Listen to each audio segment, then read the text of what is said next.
The first chapter of John Wick features the title character grieving the loss of his recently deceased wife, Helen. Before she passed away, Helen made arrangement for John to have a dog, as a gift because she didn't want him to feel alone in his sorrow.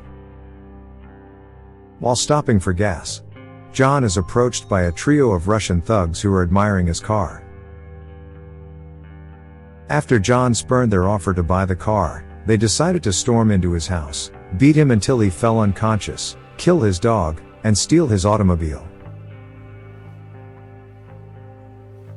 Unfortunately for the criminals, John Wick is actually a former assassin who, after the attack, decided to resume his old occupation in order to wreak vengeance. When Aurelio, the owner of a mob-related chop shop, sees John, he confirms that the gangsters sought to hire him to work on the automobile, but that he declined. John is also forewarned by Aurelio that one of the criminals, Yosef, is the offspring of Russian mafia leader Viggo Tarasov. John, who was known as the feared Baba Yaga, had previously worked for Viggo as an assassin, before he abandoned his life of crime to wed Helen. When John rejects Viggo's plea to spare Yosef's life, Viggo is forced to dispatch his men to hunt down and murder John while simultaneously putting a $2 million bounty on his head. John then seeks refuge in the Continental, a hotel that only hosts underworld assassins and outlaws of any kind of illegal activity, notably murder, giving John a brief reprieve. John plans his revenge against Yosef and his lackeys, while staying at the hotel, with assistance from his old pals, the hotel's owner, Winston, and the concierge, Karen. Viggo hires Ms. Perkins, an assassin, to break the Continental's rules and murder John in an effort to save his son. Unsuspecting the attempt on his life, John was preparing to rest for the night. Fortunately, Marcus, his former mentor, was able to alert him to the impending threat to his life, thus allowing John to subdue Miss Perkins before she could kill him. While John is gone, he leaves Harry, an assassin friend, to keep an eye on the restrained Perkins. However, Miss Perkins was able to free herself from the restraint, and also manages to kill Harry. But this resulted in Winston putting her to death for violating the Continental's rules. John then decided to pursue Viggo in order to force Yosef out of his hiding. By attacking Viggo and his men with Marcus' assistance, John is able to persuade the mob boss to reveal the whereabouts of his son. Once John has finally killed Yosef, Viggo exacts his own retribution by killing Marcus and forcing a final showdown with John. Eventually, there is a showdown between John and Viggo, along with his goons. John kills Viggo and his men in the final battle, but sustains critical injury in the process. He then breaks into a nearby veterinary facility to tend to his wound. Finally, he left while at the same time taking away a pit bull from the facility.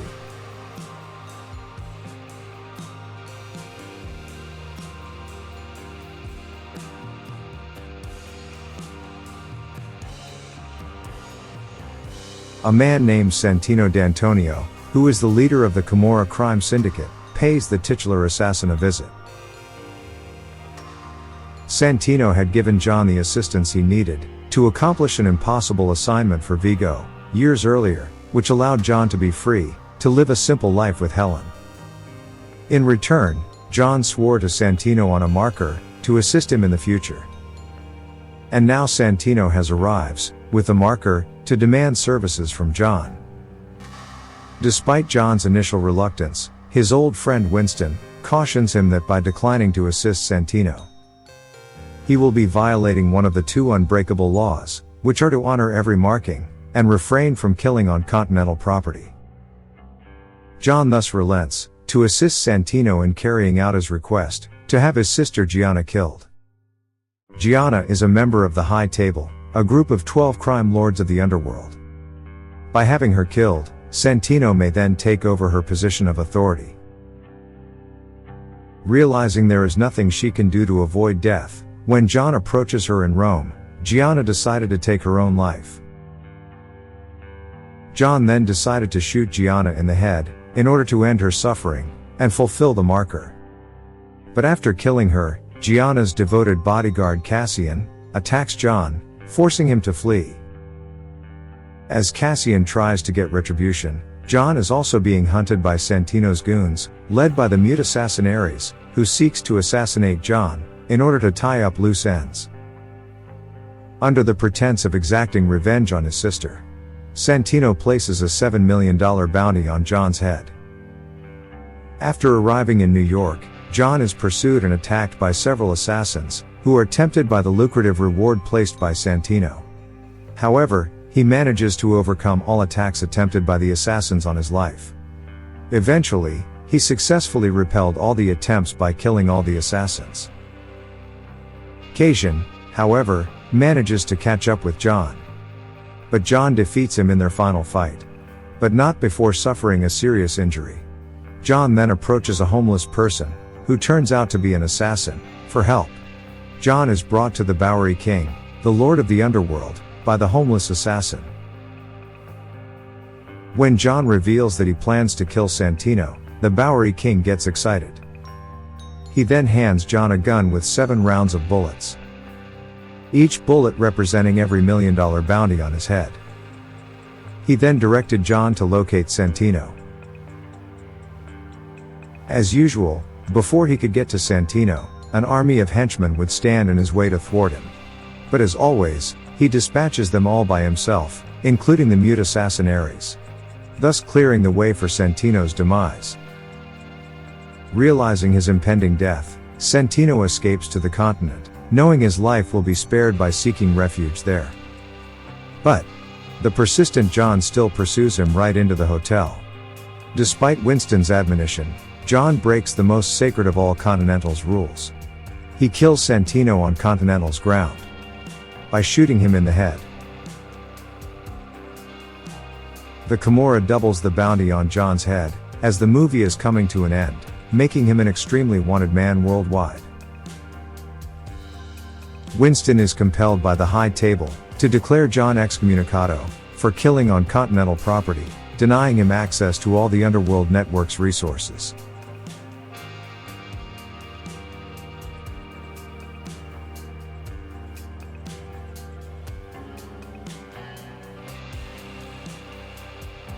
Since killing Santino, the bounty on John's head has tremendously increased.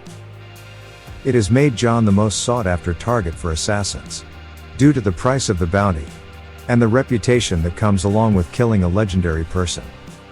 In short, John has become a hot commodity in the assassin's market. Due to his excommunicado status, John is forced to fend off a never-ending stream of the deadliest killers in the world. This had led John to seek a way to rescind the bounty placed on his head. John then approaches the leader of a Russian crime syndicate, known as the Director for Assistance. He needs her help to secure a passage to Casablanca, Morocco. But getting the pass for the passage requires John to take some extreme measures.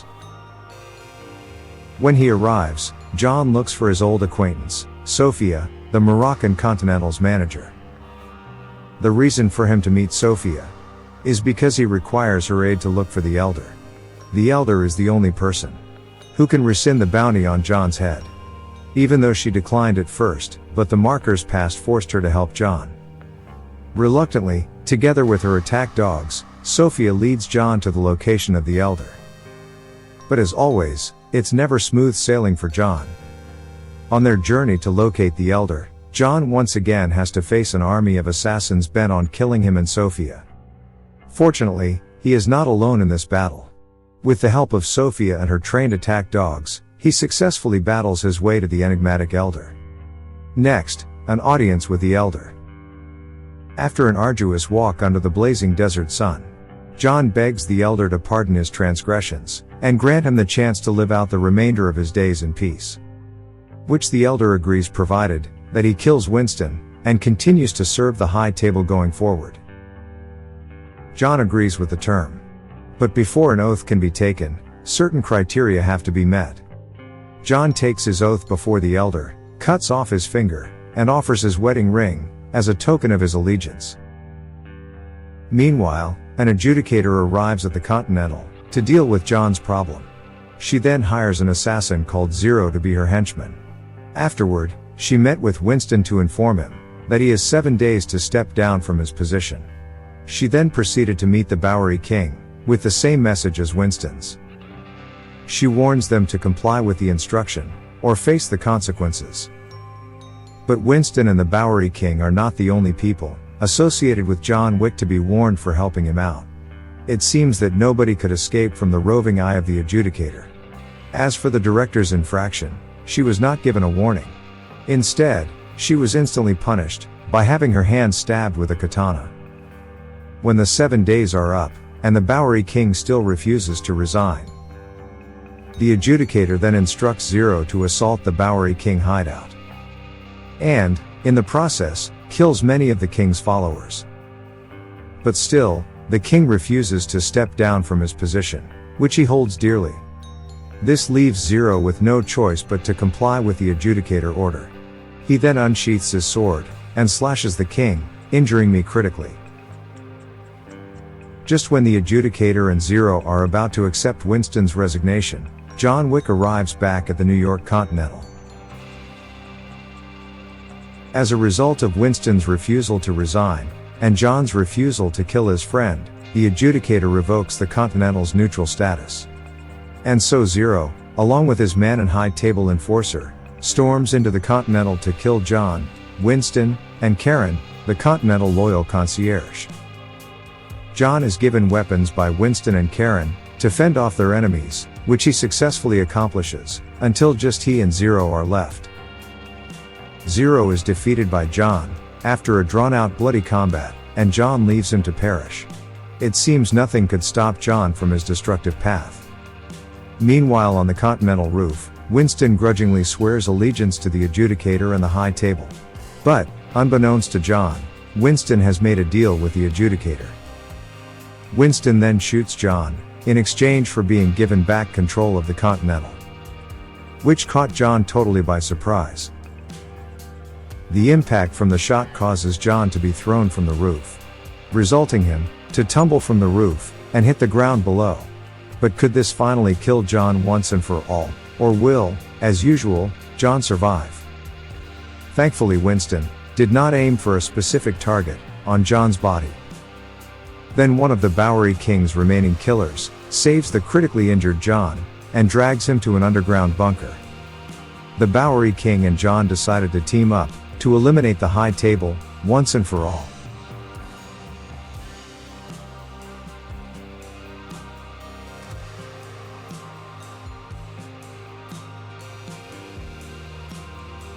John Wick is preparing to seek revenge against the high table in New York City, while sheltering underground with the Bowery King.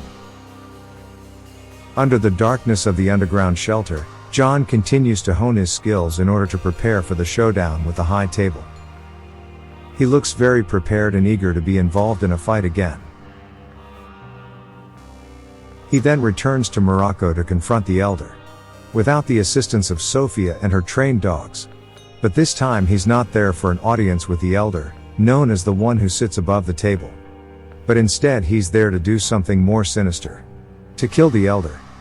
The killing prompted one member of the high table, Marquis Vincent de Gramont, to obtain the approval of other members to deal with John. He starts by summoning both the manager and the concierge of the Continental, Winston and Karen, to start the process of elimination. First, in full view of Winston, he shoots and instantly kills Karen. Then, Marky's attention turns to the grieving Winston. Expecting to be shot like Karen, but to his surprise, Marky instead blows up the New York Continental, right in front of Winston's eyes.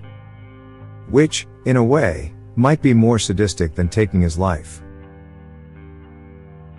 The Marquis also assigns John's old friend and retired assassin, Kane, who reluctantly agrees, or otherwise, his daughter will be murdered, and a bounty hunter called Nobody, to find and kill John Wick. It looks like John is about to meet with his equal. In the meantime, John hides out at the Osaka Continental in Japan, where he is looked after by his old ally, Koji Shimazu, and his daughter Akira, who is not fond of harboring his father's friend. The Marquis' second-in-command Chidi, supported by Kane and high-table assassins, arrive at the hotel to inform Koji that the Osaka hotel would be deconsecrated. Not about to give up the hotel, Koji and John face off against Chidi, along with Kane and the high-table assassins in combat. If Chidi thinks the Osaka Continental can be easily overrun, he's going to be totally surprised. Despite being outnumbered and outgunned, Koji and his men still give stiff resistance. This resulted in both sides suffering heavy casualties. In an attempt to assist John's escape, Koji challenges Kane to a duel. Unwillingly, Kane kills Koji while sparing Koji's daughter Akira's life. Full of rage, Akira wants to immediately avenge her father's death. Realizing the futility of this attempt, Akira is forced to abandon her father's dead body. Kane eventually manages to find John, and was about to duel when suddenly nobody steps in and tries to shoot John, but during the chaos John manages to escape. John and Akira rejoin on a train, and she makes a vow to John that if he doesn't kill Kane, she will. John departs for New York after they go their separate ways. John then goes to Karen's grave and finds Winston grieving. With the demise of Karen, both old friends decided to let bygone be bygone and reconcile. Now both of them are baying for the blood of Marquis, albeit for different reasons. Winston then advises John to challenge Marquis to a duel, with a victory would free John from all obligations to the high table. However, he can only demand a duel on behalf of a criminal family. John heads to Berlin, in the hopes of earning his way back into the Ruska Roma fold. There, current family head Katya gives him the order to assassinate Killa, who killed the previous Ruska Roma leader. Together with Kane, John goes to Killa's club and confronts him.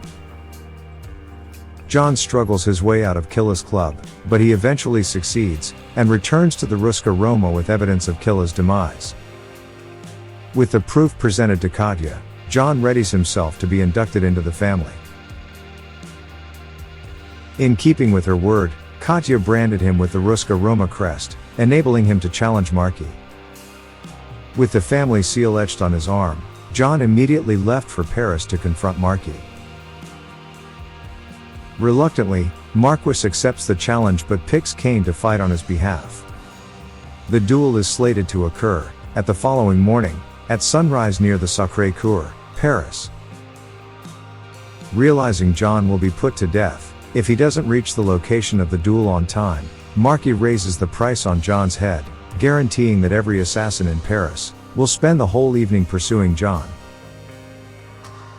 Fortunately for John, the Bowery King shows up in Paris, just in time to provide him with a new ballistic suit and a new weapon. This instantly increases John's odds of overcoming the waves of assassins who will be trying to stop him. And with it, John battles his way to the chapel.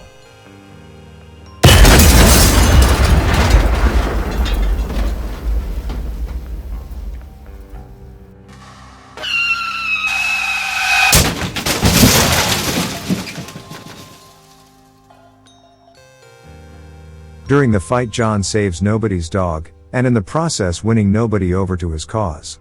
However, the fight is far from over.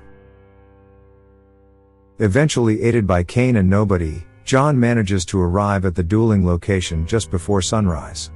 But not before defeating leftover assassins, who are trying their luck in one last attempt. With the death of Marquis' right-hand man, Chidi, there are no more obstacles left to stop John from dueling with Marquis. Since Marquis already picked Kane to fight on his behalf, both of these friends reverted back to being rivals. Each is handed a single-shot handgun, and each completes 2 rounds of shooting. But on the third shot, Kane manages to strike John on his torso and fall him. Seeing John on the ground, the coward Marquis unashamedly grabbed the gun from Kane's hand in order to finish off John. In his eagerness to kill John, Marquis didn't realize John hadn't fired his third shot. Too late for Marquis to do anything, John takes the opportunity to fire his third shot right between Marquis' eyes, killing him on the spot. Victorious, John and Kane are granted freedom from the high table, while Winston is reinstated as the leader of the New York Continental. So does this mean the killing marathon that started from Chapter 1 has stopped? Exhausted from the battle, John sits on the stairs of the chapel. He then reminisces about his happiest moment, while married to his deceased wife. Slowly dying from the wound inflicted during the duel, finally succumbing to his death. By the end of the movie, the Bowery King and Winston are seen standing in front of what appears to be John's tombstone, side by side with his wife's grave. The king then asks Winston if John will be in heaven or hell, to which Winston replies, "Who knows?" In the end, the franchise came to its conclusion, with no indication if there will be chapter number 5.